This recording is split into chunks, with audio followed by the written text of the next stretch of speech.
Have you been feeling overwhelmed and feeling grief and anger, outrage, all the things, and don't know what to do about it? Don't know what action to take? Well, I invited my friend Keith Giles on the show today to help explain some of what's going on from a theological perspective and to help us get less confused and more centered and clear. And actually a blessing happened is that the sun parted the clouds and we had some beautiful hope. So join us for this conversation and be inspired. Soul Nectar Show, the Soul Nectar Show. You're invited, delighted to discover who you are. Anything is possible if you believe. So join us on this beautiful journey. Soul Nectar Show. Hello and welcome everybody to another episode of Soul Nectar Show. I'm your host, Kerri Hummingbird. And I like to have these conversations week after week. I like to come in here and try to make sense of the world in any way I possibly can, because I feel like that's really important right now. That's actually why I invited today's guest, because I'm so confused. I'm so confused. I really just don't get it. And I could tell myself that I don't get it because of my initiations with the indigenous, that I don't get it because I've been given these seer's rights. I've been given these ways of piercing the veil. I've been given these ways of anchoring myself into Pachamama for groundedness, for centeredness. I've been given these ways of opening my heart and tapping into truth and the highest level that I can possibly access it from my human beingness. I could say that's why I don't get it, because I'm completely out of touch. And I'm really trying to understand. I really am. And I just don't. And so I thought my friend Keith Giles might understand some of the madness that we're seeing in the world because of your background, because of I understand how we got here. Yeah. You understand how we got here. You understand the mindset of what we're seeing. And you've been there. You've been in the church. You've been in the community. You've been at the pulpit. You have been there. And so I just wanted to invite you in because I haven't actually been there. My mom grew up in Midwest Texas in a little town called Kermit and was in church 5 days a week because my grandmother was super spiritual, like religious, and then she watched the evangelicals on television when she was at home. So it was like a 24/7 kind of thing. And my mom just saw all that, and it was the 60s. Mm-hmm. And my mom was asking questions and they were like, stop asking questions. And she's like, yeah, but that doesn't make sense. And yeah, but I'm hearing about this Elvis guy. And yeah, but there's like this Martin Luther King guy. And yeah, but I don't understand. And all of her questions were like, shh, shh, shh, stop asking questions. And she's like, no. So, I just lucked out. I had a mom who was like, nope, I don't buy it. I don't believe. And she got out of there as soon as possible. And when she raised me, she said, I am not going to do that to my daughter. And so I know that I'm not typical. I know it's not normal for the United States. The perspective I have is not typical because I haven't been conditioned by religion, any religion at all. And I know that's strange for a lot of people. But for me, when I look at the world, Keith, when I look at our country, that is weird. Okay. It's a strange disconnect from reality. So I'm going to say a little bit about you. So you guys, if you haven't seen the previous episode, Keith came on and we did this episode called Guns and Jesus. Because again, I was confused. Doesn't make sense to me. And so Keith Giles is the best-selling author of the 7-part Jesus book series focused on the deconstruction of Christian faith and on the solo book series focused on embracing the mystery of the divine. He's been interviewed on CNN with Anderson Cooper, USA Today, Fox News, BuzzFeed, hundreds of podcasts and radio programs. He's a regular contributor to John Fugelsang's, you could say it correctly, Sirius XM radio show, Tell Me Everything. And he's part of the weekly God Squad segment He's also the founder and co-host of the Heretic Happy Hour podcast, and he's got his own solo podcast, Second Cup with Keith. So Keith's just out there. And now, Keith, you're working on this quantum theology. You're just putting out the volume 1 next week with contributions from all these amazing people. You're really in it. You're in also understanding it. You also live in Texas. So Yep. Welcome to my crazy world. Yes, it is our crazy world. What the heck? Help me, Keith. I'm so confused by all of it. I just don't get it. Well, I share the confusion, and I can maybe shed a little bit of light on how we got to this place, although I'm still very confused about so much of what we're seeing on a daily basis. I mean, I'll just say about the confusion part of it before I get into like how we got here. But in some ways, I kind of feel like this sense of overwhelm that we all have is kind of part of the strategy. That's on purpose. I feel like we have elected leaders, and one in particular, in charge of everything, who's running everything, who is just a chaos engine. I'm not even sure if there's a conscious strategy or plan, but every morning it's sort of like, what can I do today to create more chaos? I don't know about you. Every single day I check my phone. Every morning I look at my Instagram, my Facebook, or whatever, the news feed. And before I've even had my second cup of coffee, I'm once again reeling and outraged and upset. And I have to respond and post and oh my gosh. And I'm just reacting. We're just all in this mode of reacting. But what's happening is that when we are kind of pulled into that pattern of just constantly being outraged and constantly being driven by this endless chaos, is that we forget the chaos that happened yesterday and the chaos that happened a week ago and the chaos that happened 6 months ago. But again, I think that's part of the problem, right? You can never effectively change anything, push back against the insanity that you're seeing on a daily basis if you're constantly being outraged again by something new in the next 24 hours, right? So we're just kind of paralyzed. And again, I think that's part of the strategy. And ironically, I noticed something last week. 2 weeks ago. My wife and I were watching a program and we saw this woman interviewed. Her last name is Cottam, and she's a sociologist. And she was addressing this thing about feeling overwhelmed, like why so many people are exhausted and overwhelmed, and even to the point of feeling like for their own emotional, psychological, spiritual health, that they just have to take a Facebook fast or turn off their phone or disengage. And I totally get that. I feel that myself. I think we all have reached those levels. And, for self-preservation, that makes sense. But what she said about it was that even though that's our inclination is to pull back, that's actually the wrong inclination. She said that the reason we feel overwhelmed is not because we know too much. The reason we're overwhelmed is because we don't know what to do about it. And that's what's creating the overwhelm. And so her suggestion was that instead of pulling away, we actually need to lean in.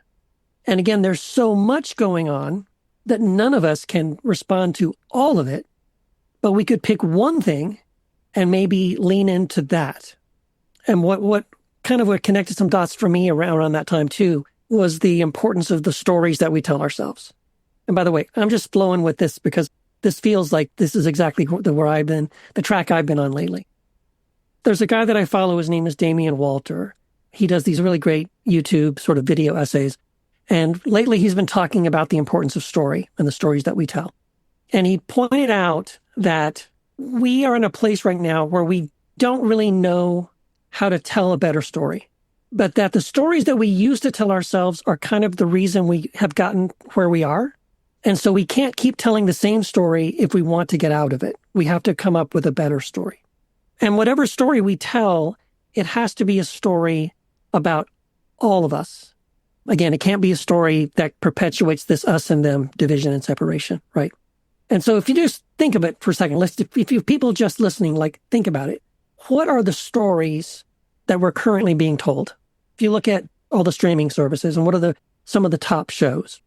Pluribus, Fallout, The Walking Dead, The Last of Us. They're all stories about the end of everything.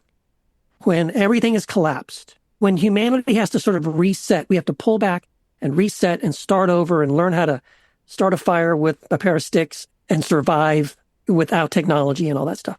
And what's interesting about that story that we just keep telling ourselves lately over and over and over again. I think part of what's behind that's sort of like collective subconscious, collective unconscious, that's fueling those kinds of stories, is that we all kind of intuitively know that this is true, that the system we currently are living under cannot continue the way it is, that it is destined to collapse. It's inevitable almost. It will one day collapse. I think that's right. I think what we're living through right now is probably some of the death throes of that system. We are in the last days of the American empire, which is very scary, I think, on some level, to be living at a time where we're seeing the end of something. But I think out of the end of this will become the birth of something else, something new and something better. And it won't be this sort of dystopian story. I think it actually I think I'm hopeful that at the end of this story of late stage capitalism, that there's something much better beyond that. And I think the something that much better is what Bad Bunny just did at the Super Bowl. Mm-hmm. I mean, that's the something that's that much better. Celebrating diversity, celebrating different perspectives, celebrating different cultures that survived despite this sort of stampede of white colonial Christian colonization. I feel like, what I want to say is that it's so important in a white body to remember that this is not about blame. Yes. Take blame out of the equation. But I think for some, we can talk about this, but I think that's really the issue with the people who are diehard in this movement to keep everything the way it was, is because there's so much blame, judgment, and guilt and shame inherent in the structure that they are conditioned with. That's what I see. And when you take that out, you can just be in curiosity, like, I wonder what is possible now. I wonder what's needed. And then you can ask the questions that lead you inevitably to the answers, which is like, well, the foundation of this country was formed. People who are surprised, including myself, it's just because we haven't lived from a black and brown perspective, because they're not surprised at all. They're like, this is the way it's always been. Why are you guys so upset? You built this. You guys designed this system. Functioning perfectly. That's right. There's a phrase that I learned when I was working in the corporate world that goes something like, the system you have is perfectly designed to give you the results you are now experiencing.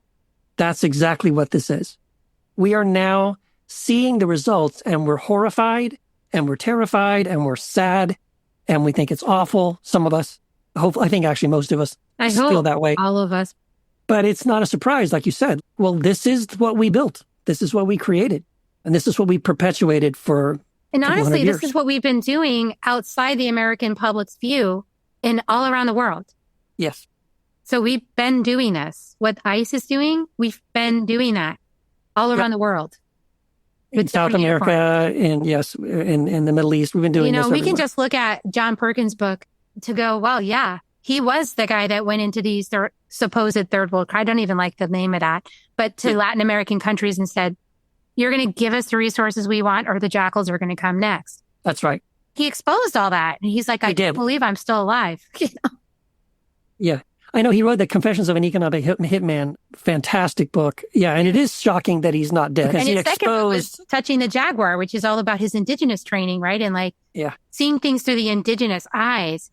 I feel like that's our opportunity, right, Keith? Because it's like, rather than double down on trying to force everyone, to see it through our eyes still, it's like, no, the world has said enough. We've seen it. We've all been terrified to have any perspective different. And now we're done living that way. And I mean, part of the message Bad Bunny had in the Super Bowl was, we survived. We're still here. I've heard so many indigenous people say that. We're still here. We never left. You didn't kill us all. You tried to commit genocide on us, but we're all still here. Yeah. And it's the same Maui. You look at all the different places, Hawaii, all the places around the world. Yeah, that's exactly right. Yeah.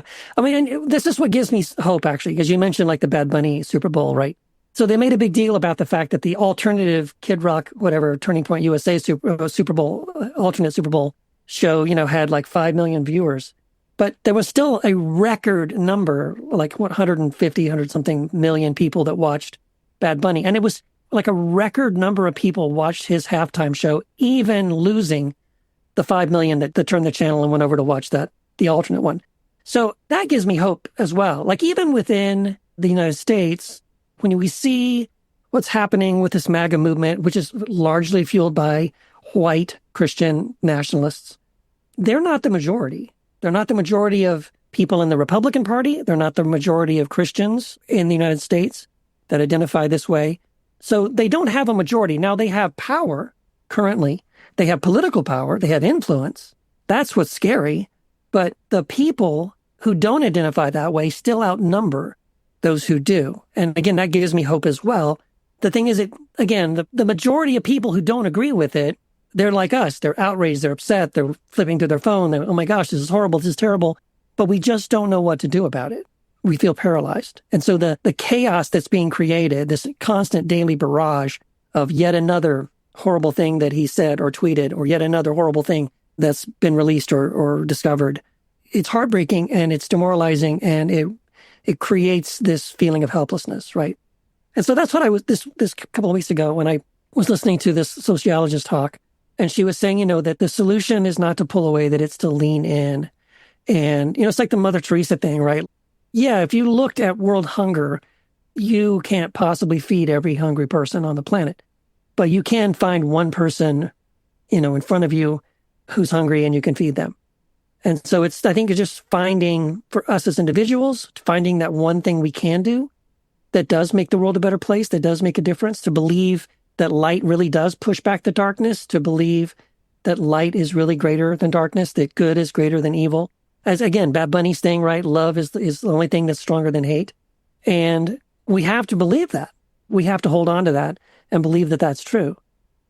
I want to go back to the story thing real quick too, because the other thing about looking at our stories that we tell, again, these are stories that I think are being told to us. These are the stories that have been packaged for us to consume. So in addition to the dystopian kind of like stuff, which is interesting because it's almost like what they're saying with all the dystopian, the end of civilization, it's almost like it's easier to imagine the end of the world than it is to imagine the end of capitalism. Or white supremacy, which is also the same thing. Yes, exactly. Right. Yeah. Like we can't even imagine that. But the other story is like the superhero story, right? All the superhero movies. And if you think about that, like who are the main heroes in those stories? Ironically, they're billionaires, right? Bruce Wayne, Tony Stark, they are billionaires, and they have the power and the money to come in and rescue us. Don't mess around with who Captain America is and what skin color they have, or you're going to find out that as Marvel did. Yes, when they had will be protested. Yes. Which is exactly ridiculous. Right. Yeah. To me. But again, we have to reject the story that billionaires are coming to save us, because we know in real life the billionaires are the problem. They're actually the ones creating most of the suffering that we see in the world right now. They're telling stories like, no, they're the good guys. They're the heroes, right? Let's just say the reason everyone got rejected and ejected from countries in Europe, starting with Britain. They said, we're going to empty our jails out and we're going to send those people, our unwanted, across the ocean to this other place. Hopefully they'll die along the way. Basically, I said, we don't want to deal with them anymore. And then my ancestor, because I have ancestry on both, right? I have European ancestry and I have Cherokee ancestry. My ancestors here went, what? Mm-hmm. But they already knew it was going to happen because they had prophesied it. They knew it was going to happen. Yeah. They're like, oh, these terrible people are going to come here. They don't have any idea about love, and they're just going to be disastrous. And all the Native American tribes knew that. And so they've been in the MLK moment this entire time. Like, how do we be loved through hate? And that's the thing that white Americans don't seem to understand. Brown and Black people have been watching us this entire time, living in a fantasy that they're not included in, and going, what the heck do we do with this? And the foundation's broken. Like you said, the dream, like the American dream, the narrative, the story. Yeah, Bad Bunny breaks through and he actually gets this American dream by being himself full on out and never compromising himself, and by celebrating his people from Puerto Rico, and by standing up with the flag the way it originally was, not the way it was. Puerto Rico was forced to change it to dark blue because that's not okay to have your own national colors because that's sovereign.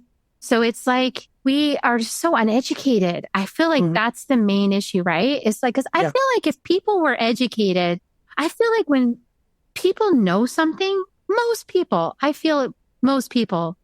when they really get something, they find out about it and they realize that's causing harm, most people want to change that, to be happy to shift that perspective. But there are some that double down. So I just noticed they seem to be congregating in this MAGA area.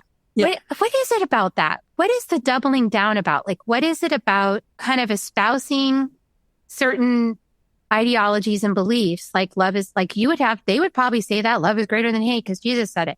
But then like turn around to the opposites. What is that? Do you have any insight into like what's causing that? I think fundamentally for me, it's when I see Christians speaking this way and behaving this way, I think it goes all the way back to the original sort of betrayal of Christ by Constantine. Because we had about almost 300 years of Christianity where they, again, following the teachings of Jesus, they said, we have no king but Christ. They were martyred because they refused to say that Caesar was Lord. The idea Jesus was Lord was this radical statement. And so they were martyred and punished and killed for defying the Roman Empire. Christianity originally was like an anti-empire movement of people. And it was about love, and it was about loving your neighbor, and it was about turning the other cheek. And it was all these things following in the teachings of Jesus, and it was focused on orthopraxy. And when Constantine, I think it was just a stunt. He didn't have supposedly he had a conversion experience. If you've studied that, and I've studied this, I think it was just propaganda. His conversion experience is basically a retelling of the Apostle Paul's conversion experience, that he was on his horse and he saw the sign in the sky and he heard a voice and no one else could hear the voice. And what he says he saw was the sign of the cross in the sky and a voice saying, "By this you will conquer." So he painted that symbol on all the shields, and then they slaughtered and murdered all these people. Now, again, if you're a follower of Jesus, you're like, wait a minute, didn't Jesus say, put your sword away? And if you live by the sword, you die by the sword. So why would the same Jesus tell a Roman emperor, hey, do you want to kill a lot of people today? Here's how to do it. Immediately, you should have been like, nope, I don't know what's going on here, but I don't believe that. But unfortunately, a lot of Christian leaders at the time did believe it. They embraced the nonsense. They were given political power. They were put on the payroll, like literally. Christian bishops around the time of Constantine were put on the payroll, the same as the like Roman senators and things like that. And it was the integration of the church into the Roman Empire. The sad thing is, I'm sure that many of those Christians at the time felt like this is a good idea because the sword has been at the neck of the church for 300 years. The Romans have been killing us and slaughtering us and persecuting us for 300 years. And now that we have a Roman emperor who's on our team, the sword will finally come off the neck. But the reality is this, the sword never left the neck of the church. What changed was who was holding that sword, because now it was Christians. This is why we had these persecutions, but now came from the church, right? So you had the Inquisition. So when they would go through and now if you're a Christian, but you're the wrong kind of Christian, oh, you don't believe this doctrine, you don't believe that doctrine. For 300 years, no one cared about that. They always disagreed on certain things, but it was okay that they disagreed. Constantine created a standard. He said, okay, we all have to have, these books are considered scripture. These doctrines are considered Christian doctrines. He shifted it away from orthopraxy, meaning you follow the teachings of Jesus in your personal life. And Christianity became defined as you simply agree to these statements of belief, and then you can live your life any way you want. And that's what happened. And so now, I'm a Christian because I believe these 10 beliefs, and I have this Bible, and I believe in that Bible. Oh, and you want me to go and kill some people over there that don't agree with the Roman emperor or defy the Roman Empire? Yeah, I'll do it. And now suddenly Christians were in the military and they were killing people. Before that, they were not. In fact, you couldn't be a Christian and be a part of the Roman military before that. So that was, to me, the beginning of it. And what we are seeing now is just the continuation of it. I was having a conversation with some friends of mine on my other podcast, Heretic Happy Hour, and we were talking about what happened with Constantine.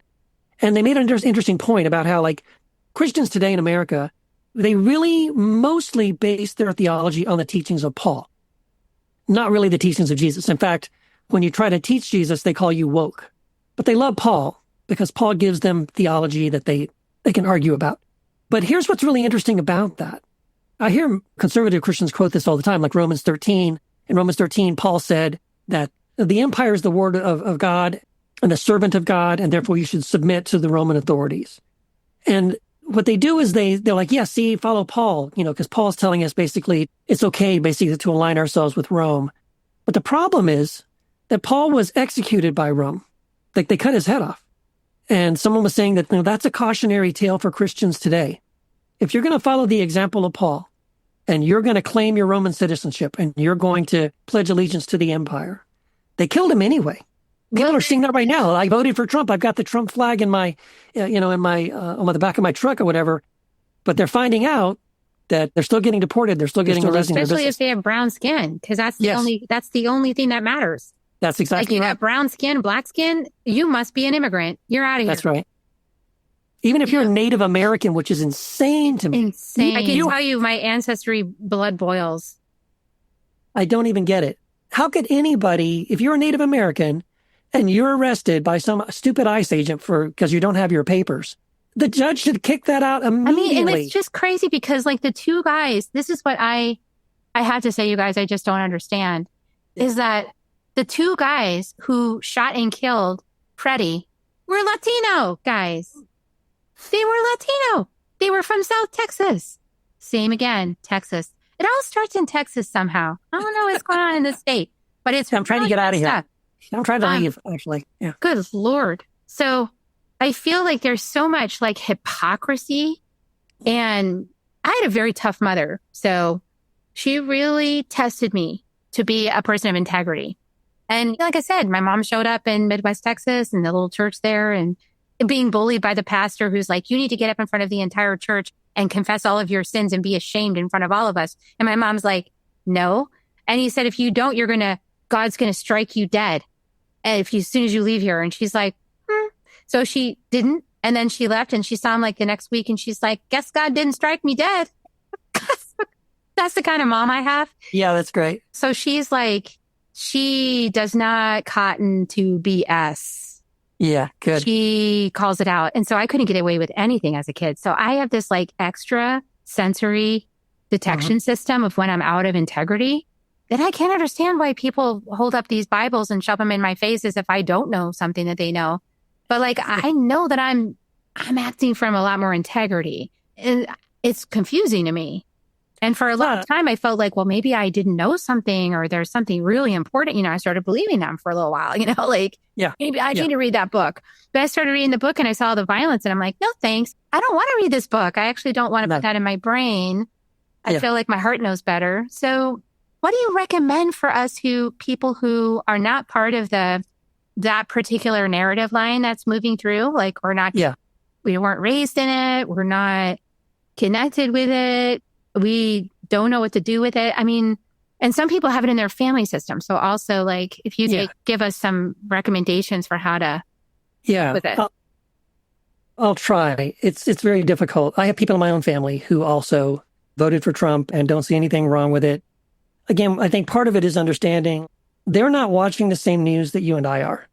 When I see friends and family members who I know think Trump is great, if I ask them about something, hey, did you see this? Or what do you think about that? They usually don't even know what I'm talking about because the news they're following isn't mentioning those things. They're not seeing those clips. They're not hearing those sound bites. They're not being told those things. I guess for me, again, that's part of my story. I grew up in Texas. I was raised in this stuff. Like when I was a kid, I listened to Rush Limbaugh. I voted as soon as I could vote when I was 18. I voted for Reagan both times. Straight ticket Republican all the way. Had a bunch of guns. Remember the NRA? I thought you could not be a Christian and vote Democrat. I believed those things. I really did. I got licensed and ordained at the Southern Baptist Church. Started serving in different churches. For a long time, I think I was in my late 20s, maybe early 30s, serving on staff at a church. My wife Wendy and I had moved to Southern California. We had planted a vineyard church with some friends of ours, and we're serving there. And it was, it was good for what it was. But I just had my mind blown because I was interviewing someone. At the time I was writing for Relevant Magazine. Had a column. I was writing for them. And I interviewed this guy and I asked him a question. His answer just blew my mind. I asked him, what's wrong? What's the biggest problem with Christianity in America today? And his answer was that, he goes, the problem is Christians in America don't understand the gospel. I said, what do you mean? He said, well, the gospel's not about saying a prayer so you can go to heaven when you die. And I had no idea what he was talking about because, again, I was licensed and ordained as a pastor. I was serving on staff at a church, had been serving at churches off and on for probably a decade by that point. And I'd never heard that before. I go, what do you mean? And he goes, well, the Gospels, it's in the Gospels, Matthew, Mark, Luke, John, that they're called the Gospels. And so if you turn to the Gospels in the New Testament, Jesus, that guy, he tells us what the good news is. And that's what gospel means, good news. And Jesus says in the Gospels, the good news is that the kingdom of God is within you. It's not coming soon. It's not over there, over here. It's not about memorizing Bible verses, attending a church service, tithing, believing XYZ, none of that. The good news is that the kingdom of God is within you right now. And I tell you what, that blew my mind. I couldn't even sleep that night. I thought, if I'm wrong about the gospel, what else am I wrong about? And that's why I ended up writing that 7-book series, this Jesus Un series. Like, one at a time, I started looking at all these major doctrines of the faith that I was handed. And I realized that's not at all what the gospel says. This is not at all what it's supposed to be about. The Christianity we have in America today is a brand of Christianity where Jesus is the mascot, but they don't follow him. They have no intention of following him. If anyone's listening and you're a Christian or you ever were a Christian, think about how you were invited into that story. Raise your hand if you don't want to burn in hell for eternity. Okay, I see that hand. Repeat this prayer after me, a prayer that appears nowhere in the Bible anywhere. Repeat this prayer after me. Amen. Ding. You get to go to heaven when you die. No one ever says, raise your hand if you think this person of Jesus was right about what's fundamentally wrong with humanity, the solutions for how we can be better human beings. And if you want to follow Jesus and live your life the way Jesus tells you to live your life from the Sermon on the Mount, to love your neighbor as yourself, to care for the immigrant and the orphan, to care for those who are in prison, to care for the poor, and all those things, raise your hand if that's the way you'd like to live your life. I was never given that option. That's not the way we invite people into the story in America. And so again, the system you have is perfectly designed to give you the results you're now receiving. We should not be surprised now we have a Christianity in America that has nothing to do with following Jesus. It just doesn't. The craziest thing is that everything that Jesus said, I guarantee you indigenous people can agree with. Oh, They're absolutely. like, oh yeah, it's right here. It's yes. Like, they're like, this is Mother Earth and Mother Earth is heaven. Yeah. And we're already in heaven and we're privileged to be here. And so our only job is to honor her and to take care of our mother and to take care of all, because we're supposed to be earth keepers. We're supposed to tend the garden and take care of all of the animals and the plants and the birds and the fishes and the sea. We're here to take care of all of it. We're not here to conquer it and excavate it. Did you say you were Cheyenne? Cherokee. Okay, I'm sorry. It just reminded me because I found this book a couple of years ago. It's in this bookcase behind me. And it was a collection of Native American mythology. And I bought the book because the very first chapter, I was in the bookstore and I read the first chapter. And it was telling the Cheyenne creation myth. And it was so beautiful. And I thought, oh my gosh, I wish I had been born Cheyenne or that someone had told me this creation myth. Because again, those stories matter, right? The stories we tell ourselves matter. I'll just summarize it quickly. In the Cheyenne creation myth, God starts creating the planet Earth. And every single layer, everything God creates, the oceans, the trees, the birds, the fish, the bear, the horse, like all these things that God creates, God starts falling in love with the earth. In fact, God refers to earth as a woman, a beautiful woman. And when he has finished creating this beautiful woman that he is deeply, deeply in love with, he says, I need a way to remind this beautiful woman every day how beautiful she is and how very much I love her. And that's why he creates human beings. We are here. We're only existing because God said, I want you every day to remind this beautiful woman, planet Earth, how beautiful she is and how much I love her. Oh my gosh. Oh my, it makes you cry, right? It's beautiful. It was like, it's a much better story. Can you imagine if humans on this planet believed that the reason we exist is to tell the earth how beautiful she is? Wow, that's way different. The Genesis story, I think it's intended to be taken that way, but unfortunately the way it's been taught and understood, there's one word in the English translations in Genesis that carries so much of the wrong kind of weight. And it's where God tells them, after God creates everything, and he tells Adam and Eve to have dominion. But if you think about it, that's not what God means. He doesn't mean to dominate. If you have a garden, you ever had a garden? Yeah. Do you go out? Do you go to gardening? Yeah. So if you garden, do you go out and dominate your garden? No. I listen to the plants. I ask them what they need to, how can I help you? You cultivate, you nurture. This is about a collaboration. You are in service to the earth and to the plants, right? You are working alongside them and with them to help them grow. Like the word should be cultivate or nurture. It's not dominate. It's not about having dominion because it just doesn't make any sense. But if you've been told the story that, well, humans are here to dominate, well, then who cares, right? The earth is here for us to ravage and do whatever we want with. And that's what we've done because that's the story we were told. That's how we understood it. And that's what we did. This is why it's so important what you brought up about the story that we tell. And the original story matters because it influences the whole collective dream. And so that's why it's such a blessing that there are cultures still in existence that have survived through this whole rampage that remember a different narrative. Mm-hmm. They remember a different cultural story. And it just feels like we need to shift the cultural story. We need to shift. Yeah. We need to shift the dream of the planet. And and that's really what my teachers, Alberto Villaldo and all of my shamanic teachers, they're really about shifting the dream of the planet. Don Miguel Ruiz, all about shifting the dream of the planet. Because if we shift the basic dream, the collective dream, then we also are going to lift the consciousness to a different place. And when people are operating with a different understanding, they make different choices. That's right. Period. Yeah, we can't be afraid to have things. Well, this has to do with and we're not going to go way off on a tangent because I know we're getting ready to wrap.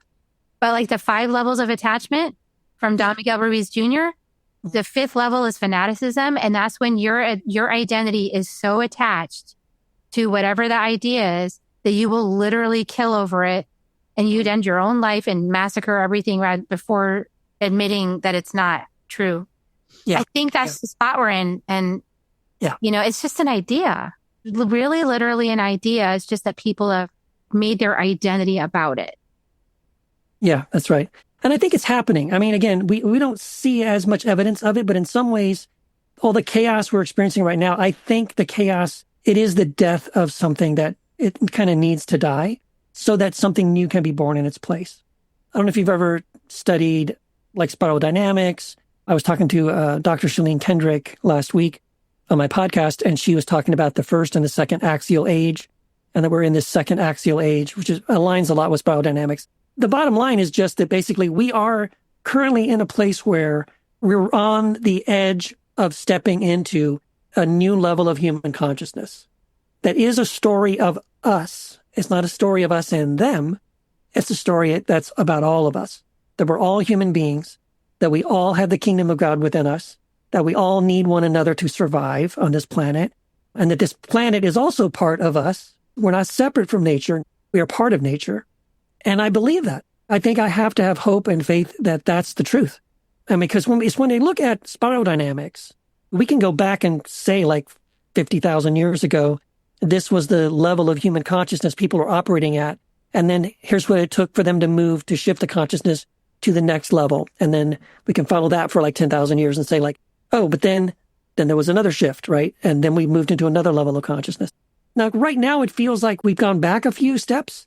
But again, I think it's this, the ocean wave pulls back before the next wave falls. And that's what I feel like's happening. It feels like we're going backwards, but I think it's because there's a big wave coming that will surge us forward into the next wave of human consciousness, which is a level of consciousness about literally everything Jesus was talking about.